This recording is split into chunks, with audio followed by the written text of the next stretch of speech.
Boshlang'ich funksiya va integral mavzusini qilib chiqamiz. Ta'rif.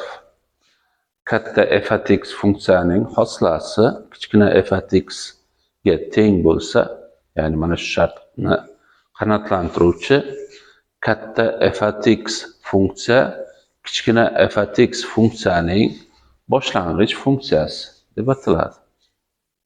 Deylikki, xo'p, mana x kvadrat plus 1 ning hosilasi 2x ga teng.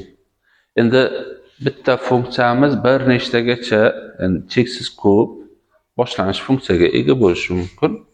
X kvadrat plus 1 ning hosilasi 2x, x kvadrat plus 2 ning hosilasi bo'lsa ham 2x, x kvadrat plus 100 bo'lsa ham hosilasi 2x bo'ladi.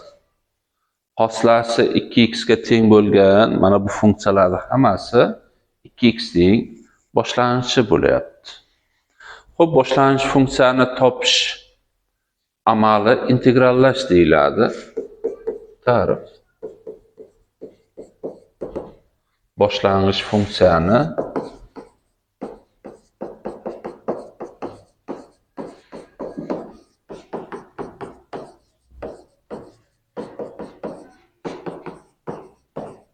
topish amali integrallash.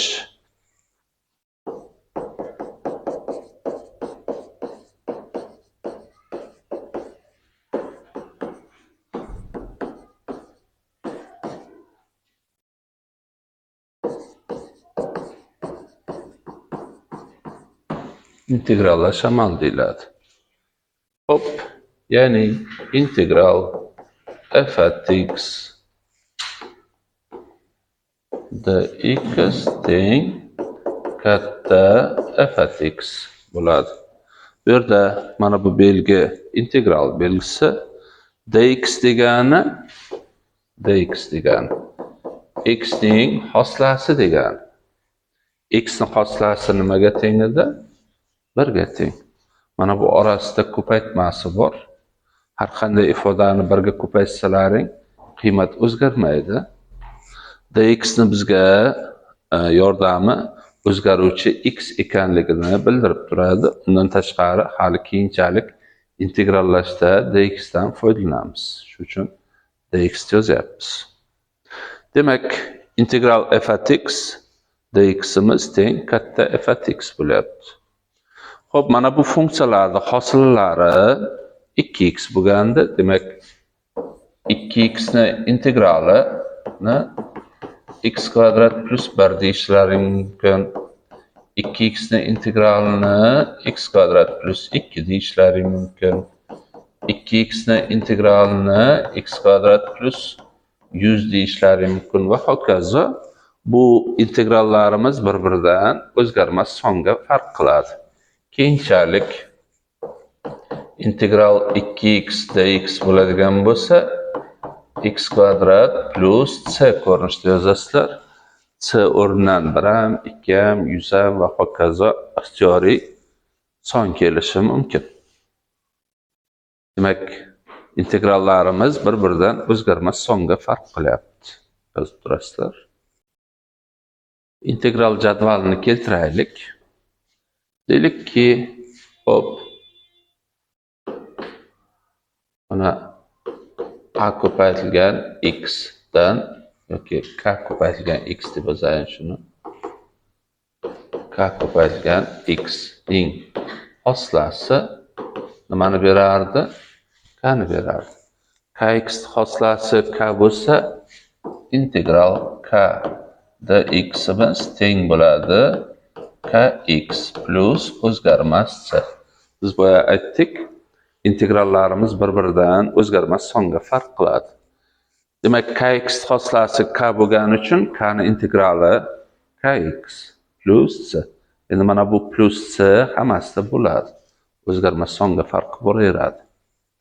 Deylik, x darajasi n plus 1 dan hosil olaylik, darajali funksiyadan. Hosil oladigan bo'lsak, n plus 1 ko'paytirilgan x darajasi n daraja oldiga tushdi, daraja bittaga kamaydi. n plus 1 bo'lishib o'tadi. Hosla belgisiga kiritsak, x darajasi n plus 1 taqsim n plus 1 ning hoslasi teng x darajasi n bo'lyapti. Buni hoslasi bunga teng bo'lsa, buni integrali bunga teng. Ya'ni hosla bilan integral teskari amallar. X darajasi n dx bo'lsa, x darajasida n plus 1, mahrajda n plus 1 plus z. Masalan, deylikki, integral x ni 5-si dx bo'lsa, x darajasida 6 taqsim 6 plus z. Darajasi bittaga ortyapti. 6 ga nisbat. Xo'p, deylik, sinus x ning hoslasi kosinus x ga teng. Sinus hoslasi kosinus bo'lsa, demak kosinus integrali sinusga teng. Integral kosinus x dx teng sinus x plus z. Xo'p, kosinus x ning hoslasi nimaga teng? Minusdan sinus x ga teng edi. Minusga ko'paytirib yuborsak, minusdan kosinus x ning hoslasi sinus x bo'lyapti. Buni hoslasi bunga teng bo'lsa, buni integrali bunga teng. Ya'ni integral sinus x dx'imiz teng minusdan kosinus x plus z bo'lar. Deylik, tangens x ning hoslasi 1 taqsim kosinus kvadrat x midi? Buni hoslasi bunga teng bo'lsa, buni integrali bunga teng. Ya'ni integral 1 taqsim kosinus kvadrat x dx teng tangens x plus z bo'lar ekan. Xo'p, kotangens x ning hoslasi minus 1 taqsim sinus kvadrat x edi. Minusga ko'paytirsak, minus hosla belgisiga kiritiladi. Shunda minusdan kotangens x ning hoslasi 1 taqsim sinus kvadrat x bo'lyapti. Buni hoslasi bunga teng bo'lsa, buni integrali bunga teng. Ya'ni integral 1 taqsim sinus kvadrat x dx teng minusdan kotangens x plus z bo'lar ekan. Yozib turinglar. 7-chi. Deylik, natural logaritm x ning hoslasi nimaga teng edi? 1 taqsim x edi. Buni hoslasi bunga teng bo'lsa, demak 1 taqsim x ning integrali natural logaritm x ga teng. Endi x o'rniga manfiy son kelishi mumkin emas. Xo'p, deylik, y darajasi x ni hoslasi y darajasi x bo'lgani uchun y darajasi x ni integrali ham y darajasida x bo'ladi. Xo'p, a darajasi x ni hoslasi a darajasi x ko'paytirilgan natural logaritm a edi. Natural logaritm a chapga bo'lishib o'tadi. Hosla belgisiga kiritsak bo'ladi. A darajasi x taqsim natural logaritm a ning hoslasi teng bo'ladi a darajasi x ga. Buni hoslasi bunga teng bo'lsa, xo'p, demakki buni integrali bunga teng. Integral a darajasida x dx teng a darajasida x natural logaritm a plus z. Xo'p, arc sinus x ning hoslasi 1 taqsim ilzosida 1 minus x kvadrat edi.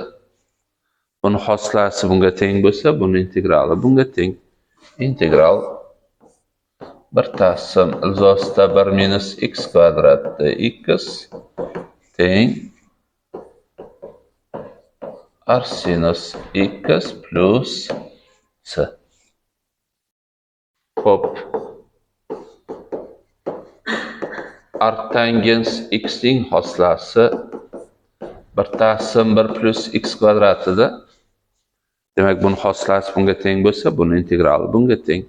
Integral 1 taqsim 1 plus x kvadrat dx teng arctangens x plus c bo'lyapti. Xo'p, bizga kerakli formulalarni keltirdik. Yozib olasizlar. Xo'p, yana bir formula qiraylik. Deylik, kx plus b darajasida n plus 1. Xo'p, darajali funksiyadan hosla olaylik. Bu endi murakkab funksiya. Daraja bo'yicha hosla olsak, daraja oldiga tushadi. N plus 1. Daraja bittaga kamayadi. Kx plus b darajasida n. Keyin murakkab funksiya bo'lgani uchun argumentdan ham hosla oladi. Kx hoslasi k, bu esa 0. Shundaga k ko'paytirilgan n plus 1 kx plus b ning n'siga kelyapmiz. Ifodani hoslasi bunga teng bo'lyapti. K va n plus 1 o'zgarmas son chapga bo'lishib o'tadi. Hosla belgisiga kiritadigan bo'lsak, kx plus b darajasida n plus 1 mahrajda k ko'paytirilgan n plus 1 ning hoslasi kx plus b ning n'inchi darajasiga teng bo'lyapti. Buni hoslasi bunga teng bo'lsa, buni integrali mana bu ifodaga teng.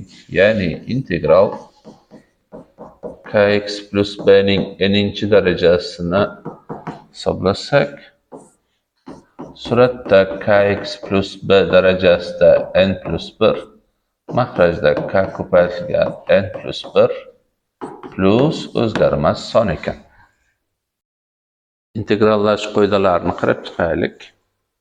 Birinchi, endi ta'rifga ko'ra katta f at x funksiyani hoslasi kichkina f at x ga teng bo'lsa, u holda katta f at x imiz kichkina f at x funksiyaning integraliga teng dedik. Shunga ko'ra, agar f' kx plus b bo'lsa, katta f at x funksiyani hoslasi kichkina f at x bo'lsa, bunimiz endi murakkab funksiya, buni hoslasi f at kx plus b ko'paytirilgan argumentning hoslasi bo'ladi. Shundaymi? Xo'p, buni hoslasi k ga teng, ya'ni f at kx plus b ko'paytirilgan k. K'miz chapga bo'lishib o'tadi. 1 taqsim k hosla belgisiga kirityapmiz. F at kx plus b ning hoslasi teng f at kx plus b bo'lyapti. Buni hoslasi bunga teng bo'lsa, buni integrali bunga teng.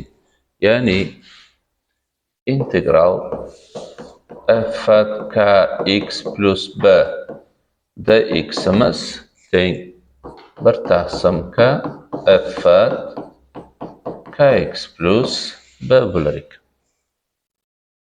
Xo'p, buni ajratib qo'ysak ham bo'ladi.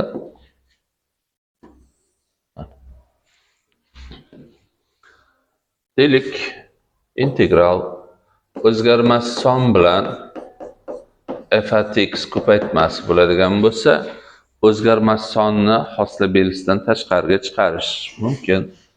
C ko'paytirilgan integral f at x dx ko'rinishda. Xuddi hoslada ham xuddi shunday edi. Uchinchi, deylik, ikkita funksiya yig'indisi yoki ayirmasining integrali bo'ladigan bo'lsa, yig'indining integrali integrallar yig'indisidan iborat. Integral f at x dx plus integral j at x dx bo'lyapti. Mana. Xo'p, 4-chi. Bo'laklab integrallashni keltiraylik. Bilamizki,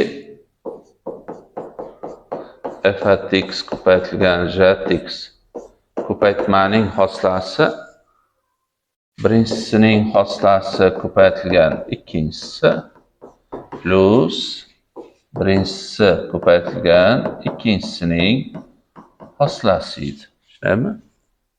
Bu ikkalasi teng bo'lsa, ularning integrallari ham o'zaro teng bo'ladi. Integrallaylik. Integral f at x j at x ko'paytmaning integrali teng integral f' x j at x dx plus integral f at x j' x dx. Xo'p, bundan nimani aniqlashimiz mumkin? Integral bilan hosla teskari amallar. Mana bundan hosla olib integral oladigan bo'lsak, ikkalasi potensiyalanadi. Bu yerda f at x ko'paytirilgan j at x bo'lyapti. Mana. Xo'p, dx degani x ni hoslasi edi. Bu yerda f' x ni d f at x ko'rinishda yozsak bo'ladi. Integral j at x f' x ni d f at x ko'rinishda yozsak bo'ladi.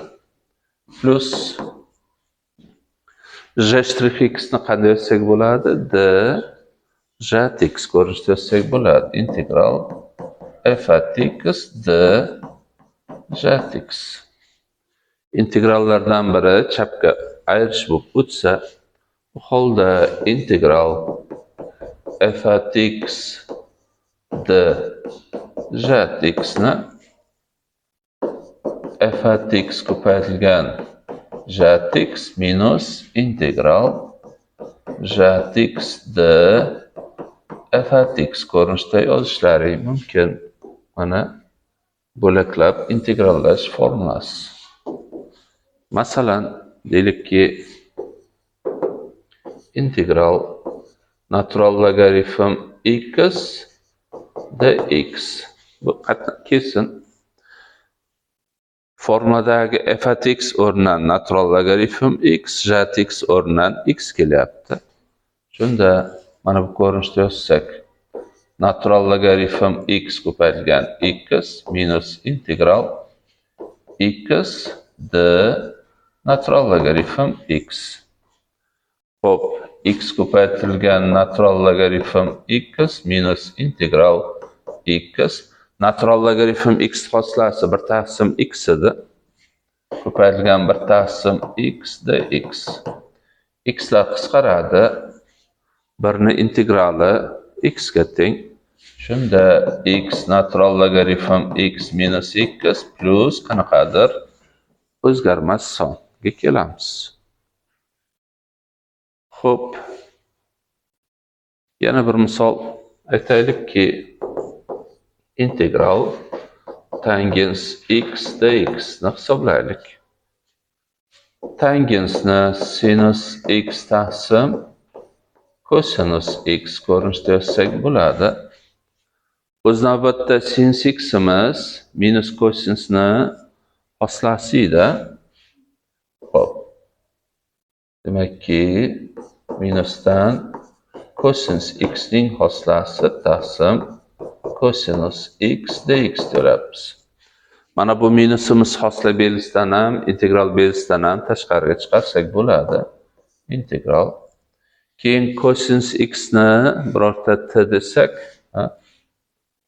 hop, doganda 1/t dt ko'rinishiga keladi. Kosinus x ni t dedik. Endi dx'imiz 1 edi.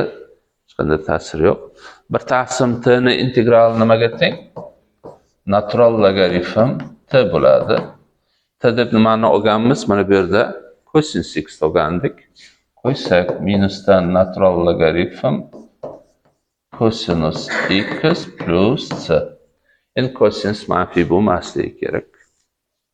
Mana demak, integrallash qoidalariga to'xtaldik.